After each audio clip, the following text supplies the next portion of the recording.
Hey everyone, I hope you're well. I thought I'd jump on and make a little video given that there's been a few announcements in the last 24 hours when it comes to Arsenal.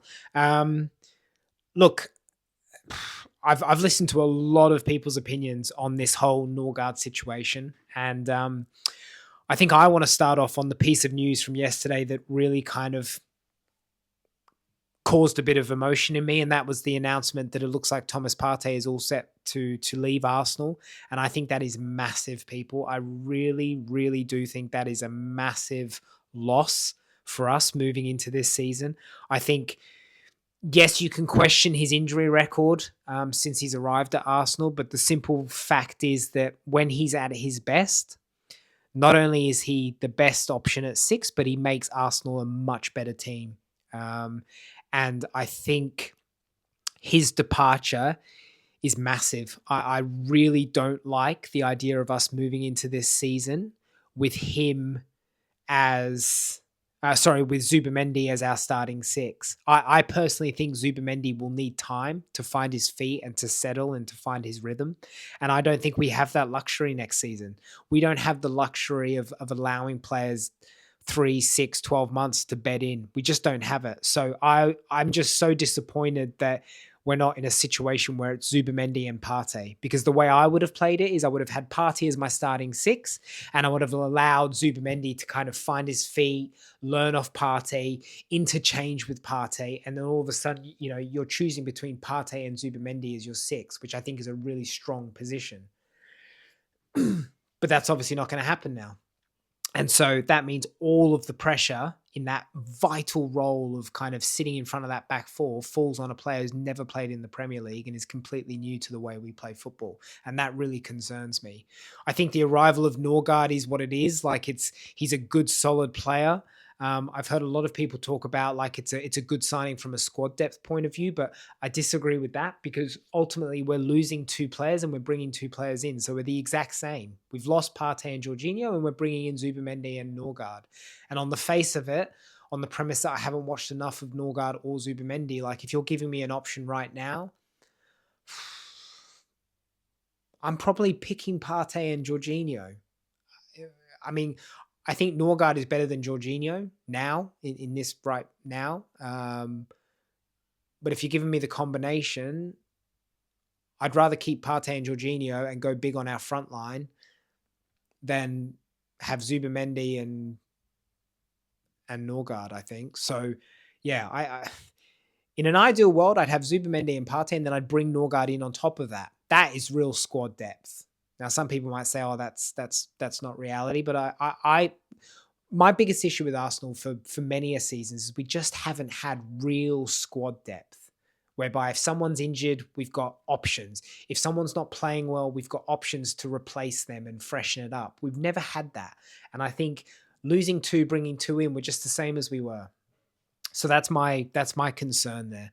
I think the more and more I look at this whole conversation between Sesko and Gyökeres, the more and more I just wish Arsenal would go and throw 130 mil at Newcastle and see what happened. I think at the end of the day, particularly off the back of kind of Kepa and Norgaard coming in for like a combined 15 mil, like let's go spend some money now. If Isak is the guy, let's go and try and get him. Like he's the needle mover. He's the needle mover. Like we're about to go and drop 80 on either Sesko or Gyökeres, and we're all kind of sitting there going, we think they'll do okay, but we're not sure. Whereas we could go get the ready-made guy who, unless it really went bad, that's the guy. That's the guy you want. That's the guy that will strike fear into all the other teams. So I just don't know why we're not at least having a crack at that. And we've just automatically kind of reverted to let's choose between the so-called next best two. So, that's still to play out. I have no idea who we'll end up with. It's so confusing trying to understand what we're really doing there. And I am very disappointed in the fact that Arsenal just don't seem to ever do themselves any favors. Like we definitely don't look like we know what we're doing. I really do hope there is a plan in place and they do know what they're doing. And it's kind of, they'll show us at the, before preseason starts, they can turn around and say, see, we knew exactly what we're doing. And here you go. Here's your team that's going to go win the Premier League. But the way it's looking right now, it just looks like they have no idea what they're doing, which is really embarrassing as an Arsenal fan. I'm hearing a lot of people talking about, right now all we need is the left winger and the striker. I totally disagree. I think we need at least 4 more players, at least.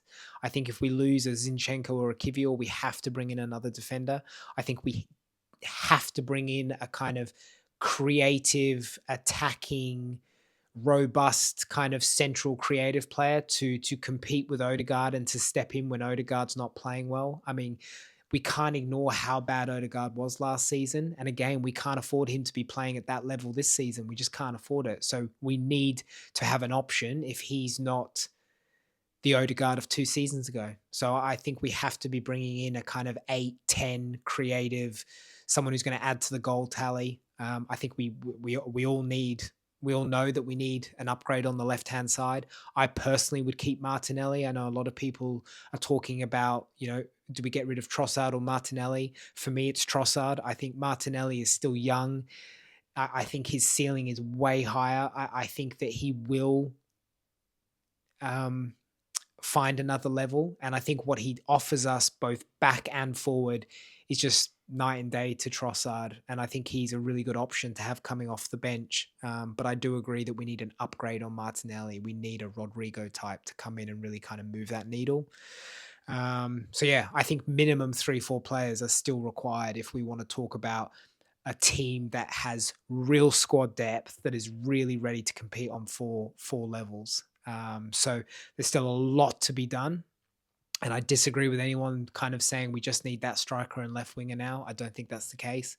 And yeah, as I said, I'll say it again. I think Thomas Partey leaving is going to be massive. And I think it's going to prove to be costly. I really hope I'm wrong, but I think that's a big one. And I think people are kind of missing that one. I think Thomas Partey leaving is a big one. And if I was in charge, I would want Partey as my starting 6 on that opening game against Manchester United. So it is what it is. It looks like he's gone. So there's not really much more to kind of say on it. I understand the reasons from a point of Arsenal in terms of why that deal's maybe not got across the line. But it's just a shame that we couldn't find a way to make it work because, yeah, I think having him and Zubimendi would have been really good. Whereas now we're in a position where we've got Zubimendi and Norgaard and it just doesn't give me those goosebumps. So yeah, that's my thoughts. Hopefully I'll be on a lot more over the coming days on the premise that Arsenal start to really ramp up their business. So yeah, let's see what they do and hopefully they all prove us wrong. All right, guys, have a great day. Bye.